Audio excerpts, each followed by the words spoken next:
L'endoctrinement et la foi chrétienne religieuse a nui à beaucoup de familles et à beaucoup de personnes. Beaucoup d'hommes de Dieu, par ignorance, ont brisé les liens de sang, les liens de nom, les liens qui initiaient certaines personnes à leur famille dans une délivrance et les ont déconnectés de leur nature première.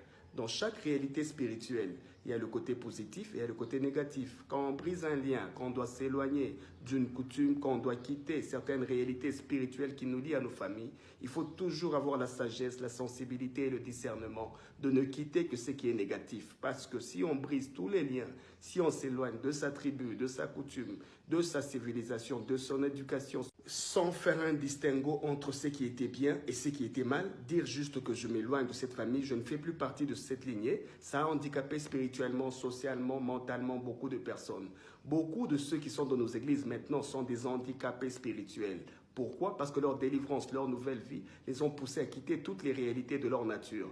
Qui certaines étaient bénéfiques, qui certaines leur seraient utiles dans la suite, qui certaines pouvaient servir même leur Dieu. Certaines familles naissent avec des dons spirituels, utilisés peut-être dans la tradition d'une autre manière, mais la déconnexion doit être faite avec précaution pour que cet aspect de la personne ne puisse pas la quitter. Certains naissent avec une intelligence, une manière de parler ou de faire, qui ont été peut-être mal utilisés dans le monde, mais dans ta nouvelle naissance. Ce n'est pas de te dénaturer, mais leur trouver des nouvelles utilités. Beaucoup ont été mal délivrés, aujourd'hui ils sont handicapés spirituels, social, culturels. Ce sont des choses à revoir. Conscience.